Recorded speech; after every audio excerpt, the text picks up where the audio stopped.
नमस्कार, देवभूमि समाचार देख रहा मेरे साथ मैं हूं शंकर दत्त पंत। एक बड़ी खबर देहरादून से आ रही, जहां पर आज चंपावत में उपचुनाव की अधिसूचना जारी होगी। चंपावत सीट से सीएम धामी चुनाव लड़ रहे हैं, उपचुनाव, और 11 मई तक यहां पर नामांकन किए जाएंगे। 12 मई को नामांकन पत्रों की जांच होगी, 17 मई तक नाम वापस लिए जाएंगे।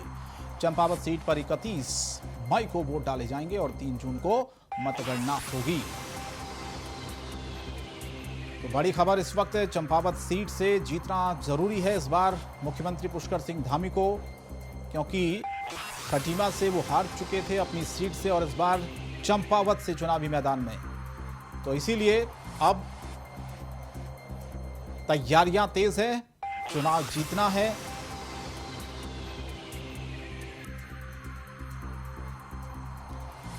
अभय कंतुरा हमारे संवाददाता ज्यादा अपडेट के लिए फोनलाइन पर जुड़ रहे हैं। अभय, चंपावत सीट को लेकर किस तरह की तैयारियां हैं और क्या कुछ जानकारी इस सीट को लेकर, कब मतगणना होगी और कब रिजल्ट आएगा? चंपावत उपचुनाव को लेकर इस समय पूरी तैयारियां यहाँ पर निर्वाचन आयोग की तरफ से कर ली गई है।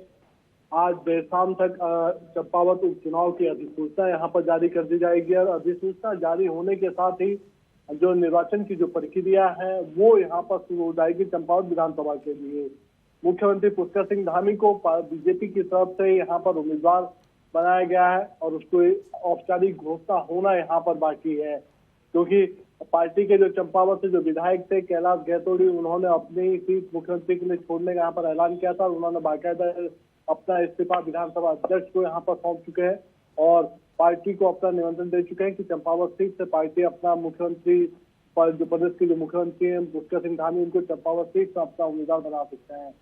ये कह सकते हैं कि पूरी जो नामांकन की जो प्रक्रिया होगी 11 मई से यहाँ पर शुरू हो जाएगी। 11 मई नामांकन की अंतिम तिथि यहाँ पर रखी गई है।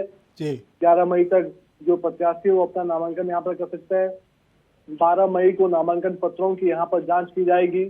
17 मई को जो नामांकन पत्र होंगे उनके नाम वापसी का अंतिम दिन यहाँ पर होगा और 31 मई को चंपावत विधानसभा उपचुनाव के लिए यहाँ पर मतदान किया जाएगा। सबसे बड़ी बात यह है कि अब तक 60,000 से ज्यादा की पोलिंग पिछले यहाँ पर विधानसभा चुनाव में यहाँ पर रही है। तो ऐसे में उम्मीद है कि मुख्यमंत्री जब इस विधानसभा सीट से चुनाव लड़ रहे हैं तो इस बार प्रत्याशियों जनता में खासा उत्साह वहां पर देखने को मिल रहा है।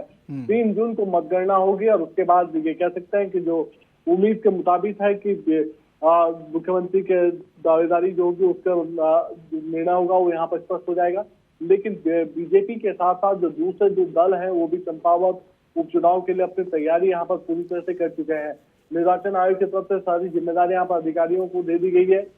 जो जिलाधिकारी हैं चंपावत के, वो आरोप यहाँ पर भूमिका निभाएंगे। पूरा चुनाव की जो प्रक्रिया होगी वो उनके देखरेख में यहाँ पर संपन्न की जाएगी और इसके अलावा बीजेपी संगठन ने भी अपने पदाधिकारियों को जिम्मेदारी चुनाव को लेकर यहाँ पर दे दी है। तो ये कह सकते हैं कि आज देर शाम इस चुनाव की अधिसूचना जारी होने के साथ ही जो निर्वाचन जो प्रक्रिया होगी वो शुरू हो जाएंगी। जी बहुत बहुत धन्यवाद अब इस तमाम जानकारी के लिए। तो फिलहाल आपको बता दें, ये चंपावत उपचुनाव को लेकर खबर है, जहां पर चुनाव की अधिसूचना जारी होगी और साथ ही साथ आपको ये भी बता दें कि मुख्यमंत्री पुष्कर सिंह धामी इस सीट से यानी कि चंपावत सीट से इस बार उपचुनाव लड़ रहे हैं और साथ ही साथ उनका जीतना बहुत जरूरी है।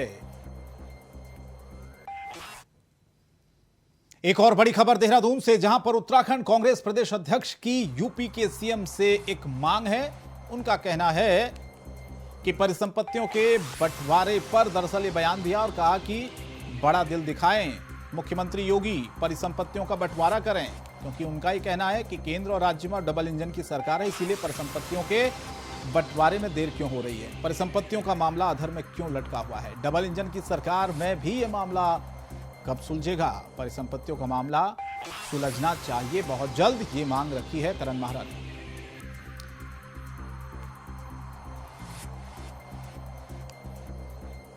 सौरभ भाटिया हमारे संवाददाता फोनलाइन पर जुड़े हैं। सौरभ, कांग्रेस लगातार लंबे वक्त से मांग भी कर रही है, परिसंपत्तियों का मामला लंबे वक्त से अटका हुआ है अधर में, अब करण माहरा का ही कहना है कि एक बड़ा दिल दिखाए मुख्यमंत्री योगी आदित्यनाथ, जो परिसंपत्तियों का विवाद है दोनों राज्यों में वो सुलझा जाए। तो क्या लग रहा है इस पर, किस तरह की पहल आपको नजर आ रही है? क्या लग रहा है कि आने वाले दिनों में कुछ इस पर कुछ कदम उठाया जा सकता है? परिसंपत्तियों के इस विवाद को लेकर कुछ कदम उठाए जा सकते हैं दोनों ही राज्यों की सरकार की तरफ से, और लंबे वक्त से जो विवाद चला आ रहा है वो खत्म होगा? बिल्कुल, देखिए योगी आदित्यनाथ इस समय उत्तराखंड दौरे पर हैं। अपने 2 दिवसीय दौरे पर जो है योगी आदित्यनाथ रहे, जिन्होंने हरिद्वार में पहले अलकनंदा होटल जो परिसंपत्तियों का मामला था उसको निपटाने का काम किया, जिसके बाद जो है ये मांग उठने लगी है कि उत्तराखंड की जितनी भी परिसंपत्तियां यूपी के कब्जे में उसको जो जल्द से जल्द छोड़ दिया जाए। लिहाजा कांग्रेस के प्रदेश अध्यक्ष करण माहरा ने ये मांग उठाई है। उन्होंने ये कहा कि योगी आदित्यनाथ क्योंकि उत्तराखंड के रहने वाले हैं, उनको बड़ा दिल दिखाना चाहिए और उत्तराखंड की जो परिसंपत्तियां हैं वो उत्तराखंड को मिल जानी चाहिए, क्योंकि लंबे समय से ये विवाद चल रहा है और कभी भी इस विवाद को सुलझा पाने में सरकारें नाकाम साबित हुई हैं। फिलहाल जो है देश में ही नहीं, मतलब उत्तराखंड में डबल इंजन की सरकार है। लिहाजा जो है सरकारों को जो है इस पूरे मामले में सोचना होगा कि आखिरकार किस तरीके से इस तरीके के मामलों को निपटाया जाए जिससे लोगों को राहत मिले। जी चलिए, बहुत बहुत धन्यवाद सौरभ इस तमाम जानकारी के लिए। तो देखना होगा कि क्या ये विवाद सुलझता है परिसंपत्तियों का। कांग्रेस तो मांग कर ही रही है, लेकिन लंबे वक्त से दरअसल ये एक तरह से मसला है कि कब ये परिसंपत्तियों का मामला सुलझाया जाएगा। और अब कांग्रेस ने भी मांग उठाई है कि डबल इंजन की सरकार है केंद्र और राज्य में, तो देर क्यों हो रही है। उन्होंने मांग की है मुख्यमंत्री योगी आदित्यनाथ से कि वो भी बड़ा दिल दिखाएं। और सीएम योगी यमकेश्वर में अपने घर रात में रुके। आज सुबह यूपी के सीएम योगी आदित्यनाथ सुबह अपने गांव घूमने गए।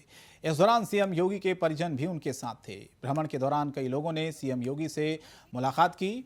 इस दौरान कई लोगों ने सीएम योगी के साथ फोटो भी खिंचवाई। इसके बाद सीएम योगी यमकेश्वर के बिठ्याणी पहुंचे। तो ये तस्वीर उसी वक्त की है जब वो जहां से गुजर रहे थे, तमाम लोग वहां पर पहुंचे। उन्होंने मुख्यमंत्री योगी आदित्यनाथ के साथ अपनी एक फोटो ली। जाहिर है ये फोटो यादगार उनके लिए रही है, और मुख्यमंत्री ने भी अपनी पुरानी यादें थी बचपन की, उनको ताज़ा किया।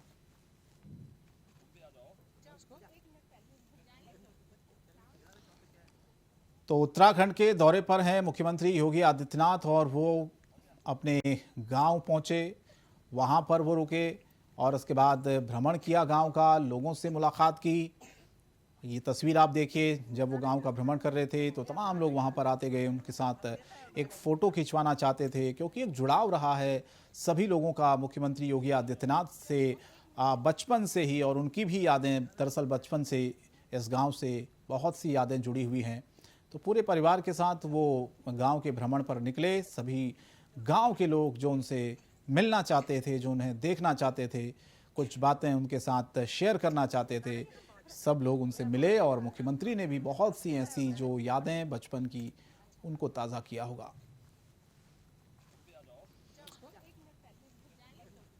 तो यमकेश्वर की ये तस्वीर जहां पर योगी आदित्यनाथ जब पहुंचे तो छोटे बच्चे भी देखिए आप किस तरह से वहां उनके साथ फ़ोटो खिंचवाते हुए नज़र आए। बाकी गांव के लोग भी मुख्यमंत्री के साथ एक फ़ोटो लेना चाहते थे, एक याद के तौर पर, क्योंकि लंबे वक्त के बाद वो वहां पर गांव में पहुंचे, लोगों से बातचीत की और सभी लोग खुश थे मुख्यमंत्री को अपने बीच में पाकर, क्योंकि एक लंबे अरसे के बाद मुख्यमंत्री पहुंचे थे। और उसके बाद सभी लोगों से बातचीत कर सभी लोगों ने उनके साथ एक फ़ोटो ली। प्रधानमंत्री के dream project Badrinath master plan को धरातल पर उतारने के लिए प्रशासन ने राजस्व टीम और भारी पुलिस बल की मौजूदगी में दर्जनों दुकानों और भवनों को खाली कराया। प्रशासन की टीम ने बद्रीनाथ मंदिर सिंहद्वार के दाहिनी ओर की करीब 2 दर्जन दुकानों को खाली कराया। ये सारी दुकानें रीवा रियायत रामानुजकोट ट्रस्ट मध्य प्रदेश के नाम दर्ज थी। बद्रीनाथ मास्टर प्लान के प्रथम चरण के कार्यों के प्रस्ताव के अनुरूप दुकानों को खाली कराने की कार्रवाई की गई।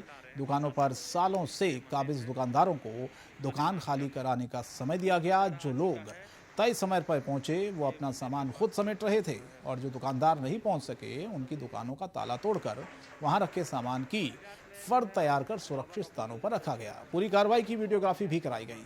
गौरतलब है कि सूबे के मुख्य सचिव डॉक्टर SS संधू आज बद्रीनाथ पहुंचने का उनका कार्यक्रम। मुख्य सचिव बद्रीनाथ के मास्टर प्लान कार्यों का स्थलीय निरीक्षण और समीक्षा बैठक भी करेंगे।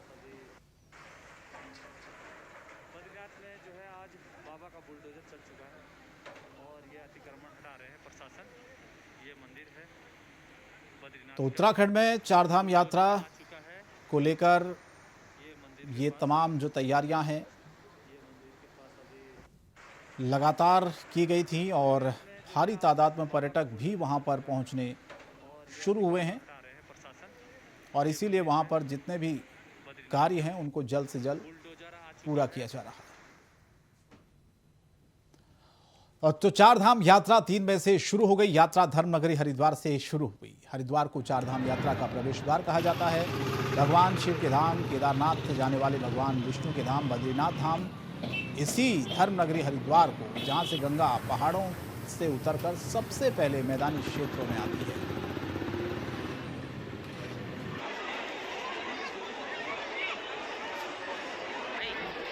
तो चारधाम यात्रा को लेकर श्रद्धालुओं का पहुंचना शुरू हो गया है। प्रवेश द्वार कहा जाता है हरिद्वार को चारधाम यात्रा का, इसीलिए श्रद्धालुओं का सबसे पहले पहुंचना हरिद्वार ही होता है। वहां से वो अपनी यात्रा को प्रारंभ करते हैं।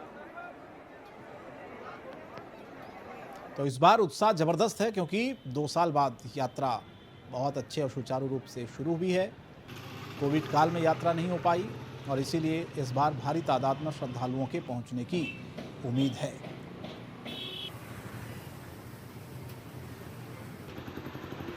तो चारधाम यात्रा को लेकर सरकार ने पहले ही तैयारियां कर ली थी और बाकायदा जिस तरह से हम देख रहे हैं कि कोविड टेस्ट अनिवार्य जो पहले था उसको ख़त्म कर दिया गया है, किसी भी ऐसी अनिवार्यता को, ताकि श्रद्धालु आ पाएँ, दर्शन कर पाएँ और चारों धामों में श्रद्धालुओं की संख्या बढ़े, ये प्रयास सरकार का है।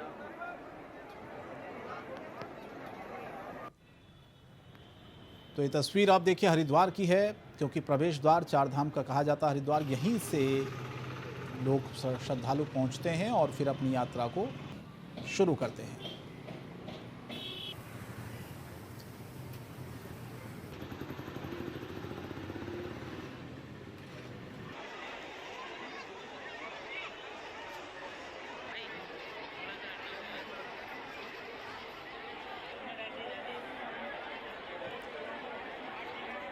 तो हरिद्वार में श्रद्धालुओं के पहुंचने का सिलसिला शुरू है। यात्रा को लेकर उत्साह है। भारी तादाद में श्रद्धालु हरिद्वार पहुंचे क्योंकि चारधाम का एक प्रवेश द्वार माना जाता है हरिद्वार, इसीलिए सबसे पहले श्रद्धालु हरिद्वार ही पहुंचते हैं।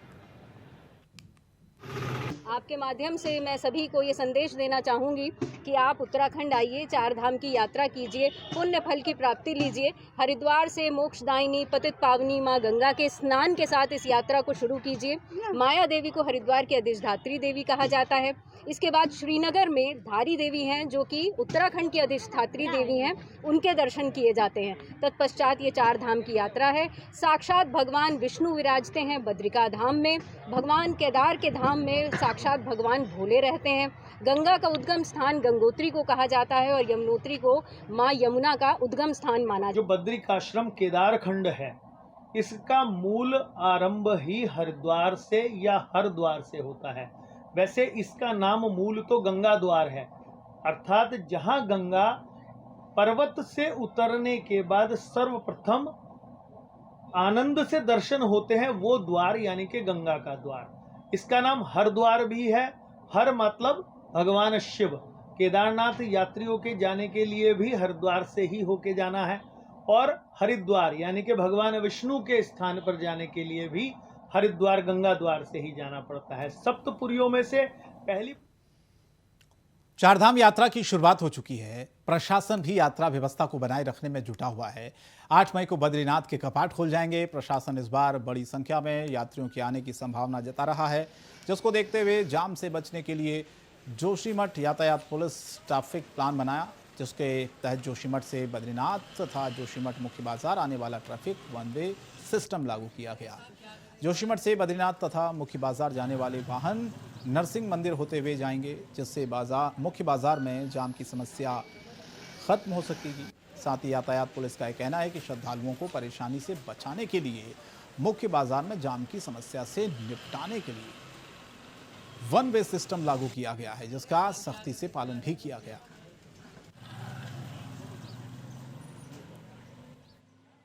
चुनाव यात्रा हेतु 1/5/2022 से वन वे प्लान चालू कर दिया गया है, ट्रैफिक प्लान चालू कर दिया गया है और हमारे ट्रैफिक पुलिसकर्मी और थाने से और अन्य पुलिसकर्मी इस व्यवस्था में जुटे हैं और जिसको सुचारू रूप से दृढ़तापूर्वक लागू किया गया। और बड़ी खबर देहरादून से आ रही, जहां पर वाहनों की समय अवधि बढ़ाने का फैसला हुआ है। पर्वतीय रूटों पर वाहनों की समय अवधि बढ़ी है। यात्रा पर आने वाले वाहनों की समय 4 घंटे बढ़ाया गया है। सुबह 4 बजे से रात 10 बजे तक यह आदेश जारी किया गया है। पहले सुबह 6 बजे से रात 8 बजे तक की पर्वतीय मार्गों पर यह आदेश था, लेकिन इसे अब 2 घंटे बढ़ा दिया गया है, यानी कि अब इसे 10 बजे तक कर दिया गया है। हालांकि रात्रि में यानी कि रात में ये सुविधा बंद रहेगी, लेकिन 4 घंटे बढ़ा है यात्रा पर आने वाले वाहनों की जो समय सीमा है। सुबह 4 बजे से रात 10 बजे तक फिलहाल आदेश दिया गया है कि वाहन चल सकते हैं, 10 बजे के बाद नहीं चलेंगे। पहले सुबह 6 से रात 8 बजे तक था और इसे अब बढ़ा दिया गया है, यानी कि 4 घंटे बढ़ाया गया है। जाहिर है इससे श्रद्धालुओं को जो परेशानी होती रही है पहले, वो अब नहीं होगी। वाहनों की समय सीमा थी जिससे उनको रुकना पड़ता था कई जगहों पर, लेकिन अब 4 घंटे से बढ़ा दिया गया है। काफ़ी राहत कही जा सकती है कुल मिलाकर आने वाले तमाम श्रद्धालुओं के लिए।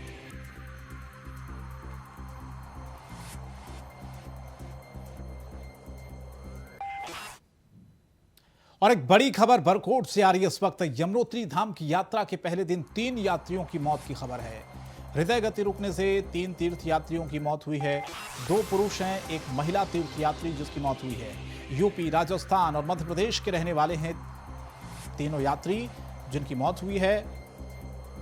हृदय गति रुकने से 3 तीर्थ यात्रियों की मौत की खबर है। तो एक बड़ी जानकारी इस वक्त आपको बता दें, जिसमें 2 पुरुष हैं, एक महिला तीर्थ यात्री जिसकी मौत हुई, और ये तीनों दरअसल अलग अलग जगहों के हैं। एक उत्तर प्रदेश, राजस्थान और मध्य प्रदेश के रहने वाले थे ये तीनों यात्री। और एक बड़ी खबर देहरादून से, जहां पर उत्तराखंड में आग की घटनाएं लगातार बढ़ रही हैं और नुकसान भी ज्यादा हो रहा है। पिछले 6 सालों में जंगलों की आग में बड़ा नुकसान हुआ है। पिछले 6 सालों में 15,837 हेक्टेयर जंगल आग से प्रभावित हुआ है। 6 साल में 9,918 वनाग्नि की घटनाओं से नुकसान पहुंचा है। 2021 के फायर सीजन में सबसे ज़्यादा वनाग्नि की घटनाएं दर्ज की गई हैं। तो ये हर साल स्थिति होती है कि आग लगती है जंगलों में और नुकसान होता है। वन विभाग नाकाफी होता है इस आग को बुझाने के लिए, और इसीलिए करोड़ों का नुकसान हर साल वन विभाग को होता है। और जंगलों में जो संपदाएं होती हैं उनको नुकसान पहुंचता है, साथ ही साथ जंगली जानवरों की मौत होती है। तो कुल मिला के जो अब तक प्रयास किए गए हैं वो नाकाफ़ी हैं कि इस आग को कैसे रोका जाए। हर साल ये आग जो धधकती है गर्मियों के दिनों में, जंगल के जंगल नष्ट हो जाते हैं, जलकर खाक हो जाते हैं, जंगली वन संपदाएं राख हो जाती हैं, जंगली जानवरों को नुकसान पहुंचता है। और इस साल तो अगर हम देखें पिछले कुछ महीनों में ही करोड़ों का नुकसान हुआ है वन विभाग को इस आग की वजह से। लेकिन एक कहा जाए कि परमानेंट सॉल्यूशन अभी तक इसका नहीं निकल पाया है। केंद्रीय मंत्री पीयूष गोयल 2 दिवसीय दौरे पर हरिद्वार पहुंच गए, जहां पर कल उन्होंने हरिद्वार में हर की पैड़ी स्थित ब्रह्म कुंड पहुंचकर पूरे विधि विधान के साथ मां गंगा की पूजा अर्चना की और विश्वविख्यात मां गंगा की आरती में भाग लिया। केंद्रीय मंत्री पीयूष गोयल विभागों में चल रहे कार्यों की समीक्षा बैठक करेंगे। इस मौके पर पीयूष गोयल ने कहा कि मोदी उन जिलों पर विशेष ध्यान दे रहे हैं जहां ज्यादा विकास नहीं हुआ है। प्रधानमंत्री मोदी ऐसे जिलों को आकांक्षी जिला बनाकर विकास की रफ्तार तेज करने पर काम कर रहे हैं। उत्तराखंड में 2 जिलों को आकांक्षी जिला चयनित किया गया है, जिसमें एक उधम सिंह नगर है और एक हरिद्वार है। हरिद्वार की जिम्मेदारी पीयूष गोयल को दी गई है, वहीं उधम सिंह नगर की जिम्मेदारी केंद्रीय वित्त राज्य मंत्री पंकज चौधरी को दी गई है। तो पीयूष गोयल ने तो हरिद्वार का दौरा किया। मंत्री मोदी जी ने देश के जो राज्यों में इलाके बहुत ज़्यादा विकास से सुशोभित नहीं रहे, जो वंचित रहे विकास से, उनको एस्पिरेशनल डिस्ट्रिक्ट्स के नाते आगे बढ़ाने के लिए सभी राज्य सरकारों को, केंद्र सरकारों को, सभी को प्रोत्साहित किया है। हरिद्वार में यूपी सरकार का आलीशान भागीरथी पर्यटन आवास होटल बनकर तैयार हो गया है। 5 मई को यूपी के सीएम योगी आदित्यनाथ इस होटल का उद्घाटन करेंगे। होटल भागीरथी आवास में 100 कमरे, जिसमें 88 कमरे डिलक्स और 12 कमरे स्वीट वीआईपी रूम हैं। होटल के पास से गंगा बहती है, जिसकी वजह से पर्यटक अपने कमरे से मां गंगा के दर्शन कर सकेंगे। होटल के साथ ही एक छोटा सा मंदिर भी बनाया गया है। होटल में लगी पेंटिंग्स भी खास है। पेंटिंग्स में हिंदू धर्म की संस्कृति को दर्शाया गया है, जिसको ललित कला अकेडमी इन पेंटिंग्स को खरीदा गया है उससे। कार्यक्रम में सीएम योगी के साथ उत्तराखंड के सीएम धामी, पूर्व सीएम त्रिवेंद्र सिंह रावत और तमाम साधु संत शामिल रहे। मैं अविनाश मिश्रा हूँ, मैं जॉइंट डायरेक्टर टूरिज्म हूँ। ये जो हमारी बिल्डिंग भागीरथी होटल बना है 100 कमरों का, इसके लोकार्पण के अवसर पे माननीय मुख्यमंत्री जी आ रहे हैं और उनके अनुरोध पे उत्तराखंड के माननीय मुख्यमंत्री जी भी रहेंगे और जो पूर्व मुख्यमंत्री हैं जिनका विशेष योगदान था इस परियोजना को पूर्ण कराने में, प्रारंभ कराने में, वो लोग भी यहाँ रहेंगे। इस भवन का उद्देश्य ये था।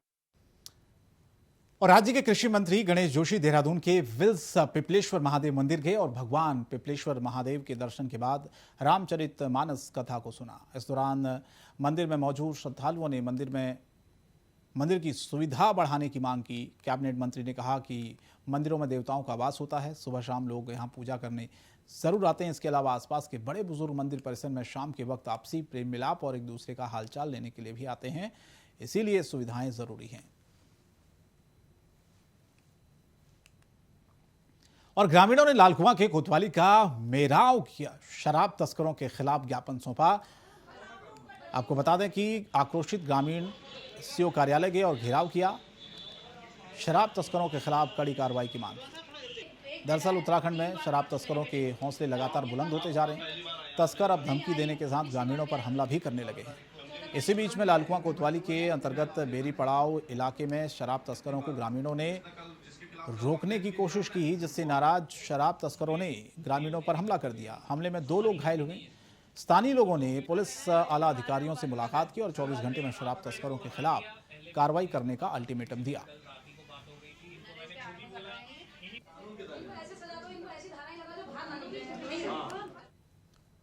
काला ढूंगी नैनीताल तिराहे पर लंबे जाम से निजात को मिला, जहां पर राहगीरों को घंटों जाम से निजात मिला, क्योंकि जिस तरह से लोग पहले जाम में फंसे रहते थे, अब कहीं ना कहीं ये समस्या जो है बहुत हद तक कम हुई है। काला ढूंगी थाना पुलिस के जरिए बेवजह नैनीताल घूमने जा रहे सैकड़ों वाहनों को लौटा दिया गया। जिस पर्यटक पर होटल बुकिंग और अन्य कोई ज़रूरी कागजात हैं तो उन्हें नैनीताल जाने दिया जा रहा था। जाम लगते इतना लंबा जाम कि लोग परेशान हो जाते थे, लेकिन फिलहाल काला ढूंगी में ये एक तरह से ज़्यादा परेशानी लोगों को ना हो, इसीलिए जाम की समस्या से निजात मिले, इसीलिए ये पहल भी की गई है। और बहुत से ऐसे सैकड़ों वाहन जिनको वापस लौटाया गया, जो बेवजह जाते थे और कई जगहों पर जाम की स्थिति पैदा हो जाती थी।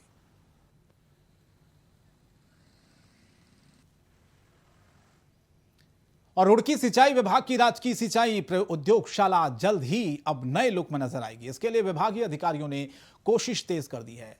उद्योगशाला के कायाकल्प के लिए कर्मचारियों को भी जिम्मेदारी दी गई है। उद्योगशाला में जगह जगह लगे कूड़े के ढेर और गंदगी से तो निजात मिलते ही उद्योगशाला का पूरा इतिहास भी देखने को मिलेगा। खास बात यह है कि देश और प्रदेश के विकास में उद्योगशाला का क्या योगदान रहा है, इसका भी पूरा रिकॉर्ड उद्योगशाला में मौजूद रहेगा।